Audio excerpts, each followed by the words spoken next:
ശബരിമല സന്നിധാനത്തു നിന്ന് അയ്യപ്പ ഭക്തന്മാർക്ക് ആശ്വാസമാവുകയാണ് ദേവസ്വം ബോർഡിന്റെ അന്നദാനം. വയറും മനസ്സും നിറയെ ആഹാരം കഴിച്ച മലയിറങ്ങുന്നതിന്റെ സന്തോഷം പങ്കുവച്ചാണ് ഭക്തർ അന്നദാന മണ്ഡപം വിടുന്നത്. 10,000-ലധികം പേരാണ് ദിവസവും സന്നിധാനത്ത് അന്നദാനത്തിൽ പങ്കെടുക്കുന്നത്. ഈ വർഷം നട തുറന്ന ശേഷം ശനിയാഴ്ച വരെ ഇവിടെ നിന്ന് ഭക്ഷണം കഴിച്ചവരുടെ എണ്ണം 1,00,000 കവിഞ്ഞു. 3 നേരമായാണ് ഭക്ഷണം വിളമ്പുന്നത്.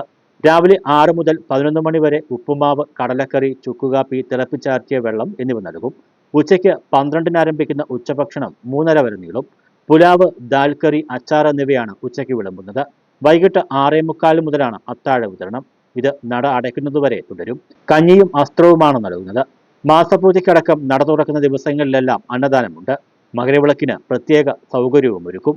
കുമാരൻ ചങ്ങനകുളം മലപ്പുറം ജില്ലയിൽ നിന്നാണ് വരുന്നത്. ഇവിടെ ഭക്ഷണം കൊടുത്തതൊക്കെ വലിയ കുഴപ്പമില്ലാത്ത രീതിയിൽ നല്ല ഭക്ഷണമായിരുന്നു.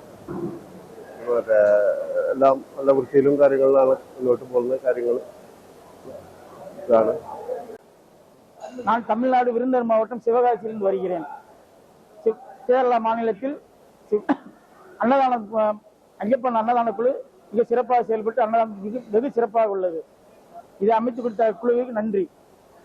ഇത്രയധികം ഭക്തരെത്തുമ്പോഴും യാതൊരു പരാതിയുമില്ലാതെ വൃത്തിയോടെ ഭക്ഷണം നൽകാനാവുന്നതിൽ ഏറെ സന്തോഷമുണ്ടെന്ന് അന്നദാനത്തിന്റെ ചുമതലയുള്ള സ്പെഷ്യൽ ഓഫീസർ സുനിൽകുമാർ പറഞ്ഞു. പാചകത്തിനും വിളമ്പുന്നതിനും ശുചീകരണത്തിനുമായി 235 ജീവനക്കാരെയാണ് നിയോഗിച്ചിട്ടുള്ളത്. ഭക്തർ കഴുകി വയ്ക്കുന്ന പ്ലേറ്റുകളും ഗ്ലാസുകളും ഡിഷ് വാഷർ ഉപയോഗിച്ച് വീണ്ടും ചൂടുവെള്ളത്തിൽ കഴുകി വൃത്തിയാക്കും. ഒരേ സമയം 1000-ഓളം പേർക്ക് ഭക്ഷണം വിളമ്പുന്ന ഇവിടെ തിരക്ക് കൂടുന്നതനുസരിച്ച് കൂടുതൽ പേരെ ഉൾക്കൊള്ളാവുന്ന വിധത്തിൽ ക്രമീകരിക്കും.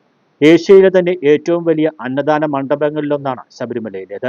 മാളികപ്പുറം ക്ഷേത്രത്തിന് സമീപമായാണ് അന്നദാന മണ്ഡപം. News bureau, Sannidhanam.